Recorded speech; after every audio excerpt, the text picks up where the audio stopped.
y decidimos que queremos irnos al otro lado. Pues ahí tenemos a Marta Isser con la explicación completa.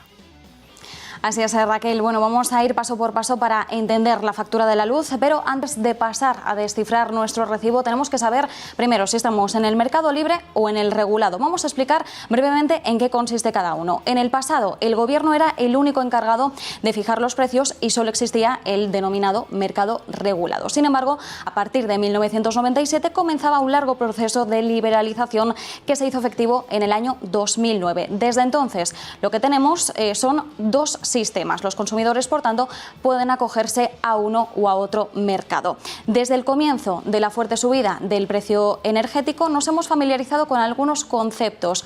PVPC es uno de ellos y es la tarifa regulada por el Ministerio. Las siglas significan precio voluntario para el pequeño consumidor y la mayor ventaja que tiene también podría ser su mayor inconveniente, y es que el precio varía cada día y cada hora en función de lo que dicta el mercado mayorista de la electricidad. Es decir, que en este caso tenemos un precio que depende enteramente de la volatilidad del mercado eléctrico.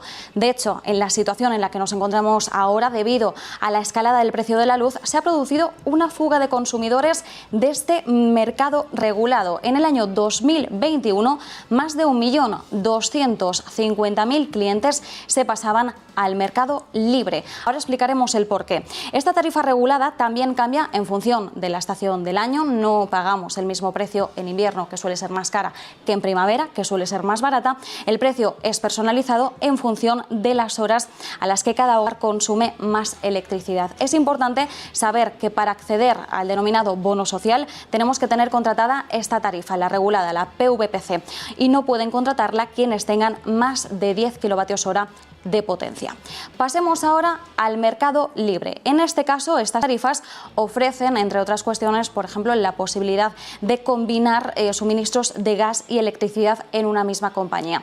A priori, tenemos la sensación de más seguridad o estabilidad en el precio. No necesariamente tienen por qué ser más baratas, porque también se corre el riesgo de pagar más de lo necesario, pero sí es cierto que en el momento en el que nos encontramos ahora, en el que los precios en el mercado regulado se han disparado tanto, algunos consumidores consideran que ahora mismo estar en el mercado libre puede favorecerles para pagar algo menos. En este mercado hay libertad de tarifas, precio fijo, variable, horarios especiales en función de la oferta de cada una de las comercializadoras, y las empresas además pueden aplicar descuentos y ofrecer servicios adicionales como de mantenimiento o seguros. Lo que diferencia y separa a estos dos mercados es el precio que se cobra por producir la electricidad.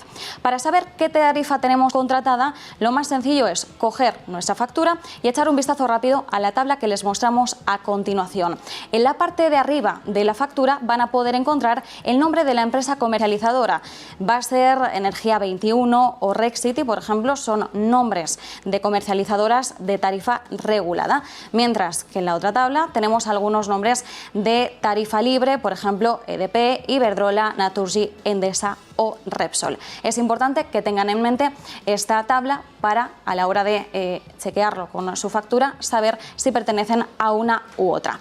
Ahora vamos a abordar cuáles son los componentes de la factura de la luz. El recibo se compone de varios conceptos. Tenemos el coste de la energía, los costes regulados, aquí se incluyen los peajes y los cargos, es decir, conceptos como el coste de redes de transporte y distribución o, por ejemplo, el fomento de las energías renovables. También tenemos otro de los componentes, el margen que se lleva la comercializadora por los servicios que presta, y luego tendríamos el alquiler del equipo y los impuestos. En el caso de los impuestos tenemos dos: el impuesto sobre la electricidad, que supone un 5,11% sobre la suma del término de potencia y consumo, y por otro lado el IVA del 21% en la península y Baleares, supone un 7% del IGIC en Canarias y un 1% del IPSI para Ceuta y Melilla. Sin embargo, atención, porque aquí han cambiado un poco los porcentajes después de las medidas adoptadas por el Gobierno para reducir la factura de luz. Estos porcentajes han variado de forma temporal. Se mantienen hasta el 30 de junio de este 2022 la reducción del IVA al 10%, del impuesto de la electricidad al 0,5% y la suspensión del impuesto del 7% a la generación eléctrica.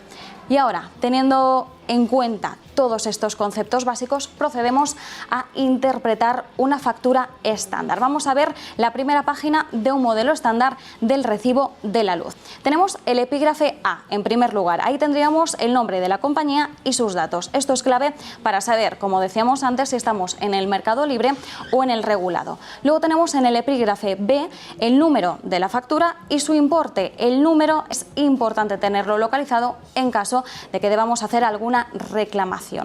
En el epígrafe C, si seguimos bajando, tenemos un resumen de la factura y aquí tenemos el desglose de los precios. Por un lado, tenemos dos grandes conceptos. Un coste fijo por disponer de electricidad, se paga por cada kilovatio de potencia contratada, y por otro, el gasto, el coste de la electricidad consumida en los diferentes tramos horarios que tenga nuestra tarifa. A esto hay que añadirle otros conceptos como los impuestos que mencionábamos antes, el alquiler del contador y otros servicios que posea la comercializadora.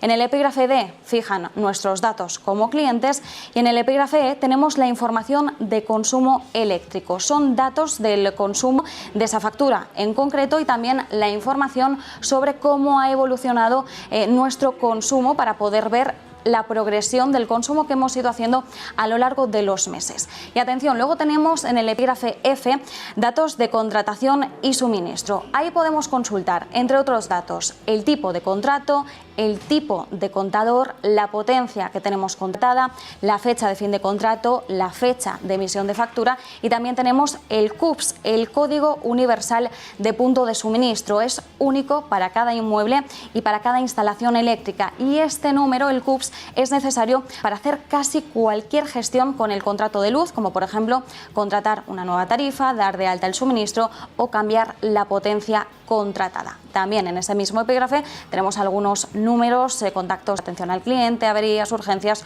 o de reclamaciones. Ahora pasemos a la siguiente página de ese modelo estándar de factura. En el epígrafe G podemos ver el reparto del importe de la factura eléctrica, es decir, el coste de producción de energía, el margen de comercialización, los costes regulados y los impuestos.